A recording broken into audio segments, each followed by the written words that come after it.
ನಾನು ಕುಮಾರಸ್ವಾಮಿ ಅವರು ಏನು ನೋಟಿಫಿಕೇಶನ್ ಮಾಡಿದ್ರು, ಯಡಿಯೂರಪ್ಪನವರು ಏನು ಮುಂದುವರಿಸಿದ್ರು ಅದನ್ನ ಮುಂದುವರಿಸ್ತಾ ಇದ್ದೀವಿ ಹೊರತು ನಾವೇನು ವಸ್ತು ಮಾಡ್ತಾ ಇಲ್ಲ. ಈಗ ಬಿಡದಿ ಇಂಡಸ್ಟ್ರಿಯಲ್ ಲೇಔಟ್ ಆಗಿದೆ, ಯಾರು ಅದನ್ನ ಅಕ್ವಿಷನ್ ಮಾಡಿದ್ರು? ಯಾರ್ದದು? ಈಗಿರುವಂತ 9,000 ಎಕರೆಯಲ್ಲಿ 1,000 ಎಕರೆ ಜಗದೀಶ್ ಶೆಟ್ಟರ್ ಅವರೆಲ್ಲ ಸೇರಿ ಅಕ್ವಿಷನ್ ಮಾಡ್ಕೊಳ್ಳಿಲ್ವೇ? ಆ ರೈತರು ಅವರ ರೈತರಲ್ವೇ? ಇದು ರಾಜಕಾರಣಕ್ಕೋಸ್ಕರ ಅವ್ರು ಮಾಡ್ತಾ ಇದ್ದಾರೆ. ಈಗ ಹೊಸ ಇಂಡಸ್ಟ್ರೀಸ್ ಬರಬೇಕು ಅಂತ ಹೇಳ್ತಾ ಇದ್ದಾರೆ.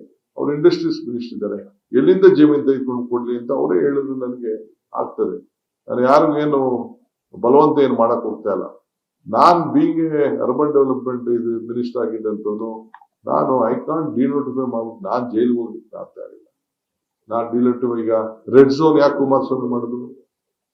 ರೆಡ್ ಝೋನ್ ಅಂತ ಯಾಕೆ ಕುಮಾರಸ್ವಾಮಿ ಅವ್ರು ಮಾಡಿದ್ರು? ಅದಕ್ಕೆ ಫಸ್ಟ್ ಉತ್ತರ ಹೇಳಿ. ಯಾಕೆ ನೋಟಿಫಿಕೇಶನ್ ಮಾಡೋದು? ಅದಕ್ಕೆ ಉತ್ತರ ಹೇಳಿ. ಯಡಿಯೂರಪ್ಪನವರು ಅದನ್ನ ಮುಂದುವರಿಸಿದಾಗ ಯಾಕೆ ಅದನ್ನ ಇವ್ರ ಕಾಲನೇ ಇತ್ತಲ್ಲ, ಇವ್ರಿಗೇನೆ ಡಿನೋಟಿಫೈ ಮಾಡಕ್ ಅವಕಾಶ ಇತ್ತಲ್ಲ. ಇವರು ಚೀಫ್ ಮಿನಿಸ್ಟರ್ ಇದ್ರು, ಯಡಿಯೂರಪ್ಪ ಸರ್ಕಾರ ಇತ್ತು, ಬಿಜೆಪಿ ಗೌರ್ಮೆಂಟ್ ಇತ್ತು, ಅವರು ಡಿನೋಟಿಫೈ ಮಾಡ್ಬೋದಾಗಿತ್ತಲ್ಲ. ಪಾಪ ಅವ್ರೇನೋ ರಾಜಕಾರಣಕ್ಕೆ ಅವ್ರು ಮಾತಾಡ್ತಾ ಇದ್ರೆ ನಾನೇನು ಬೇಜಾರು ಮಾಡ್ಕೊಳ್ಳೋದು. ರೈತರೆಲ್ಲ ಒಳ್ಳೆಯವರೇ. ದಿ ಹೈಯೆಸ್ಟ್ ಕಾಂಪನ್ಸೇಷನ್ ಅವ್ರಿಗೆ ಕೊಡ್ತಾ ಇದ್ದೀನಿ ನಾನು. 80% ಜನ ಮುಂದೆ ಬಂದಿದ್ದಾರೆ. ಮುಂದೆ ಬರ್ಲಿಲ್ಲ ಅಂದ್ರೆ ನಾನೇನು ಮಾಡಕ್ ಆಗಲ್ಲ. ಕಾನೂನು ಏನಿದೆ ಕಾನೂನು ಪ್ರಕಾರ ಮಾಡ್ಬೋದು. ಏನ್ ಬೇಕಾದ್ರೂ ಪಾಪ ಟೀಕೆ ಮಾಡಿದ್ರು ನಾನೇನು ಬೇಜಾರು ಮಾಡ್ಕೋಕ್ಕಾಗಲ್ಲ. ಅವರೆಲ್ಲ ನಮ್ಮವರು, ರೈತರೆಲ್ಲ ಒಳ್ಳೆಯವರು. ಪಾಪ ಮಿಸ್ಗೈಡ್ ಮಾಡ್ತಾ ಇದ್ದಾರೆ. ಅವರೇ ನಾನು ಇದಕ್ಕೆ ಪಿತಾಮಹ ಯಾರು? ಅವರೇ ತಾನೇ ಪಿತಾಮಹ. ಅವರೇ ಒಪ್ಕೊಂಡಿದಾರಲ್ಲ. ನೀವು ಟಿವಿಗಳು ತೆಗೆದು ನೋಡಿ, ನೀವು ಡೆಲ್ಲಿಯಿಂದ ಹೇಳಿದ್ದಾರೆ ನಾನು 8,000 ಅಡಿ ಕೊಡ್ತೀನಿ ಅಂತ ಹೇಳಿದ್ದಾರೆ.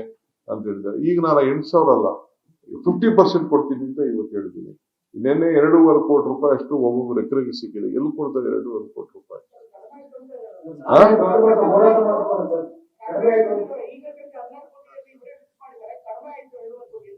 ಆಯ್ತು, ನೋಡೋಣ ಅದನ್ನೆಲ್ಲ.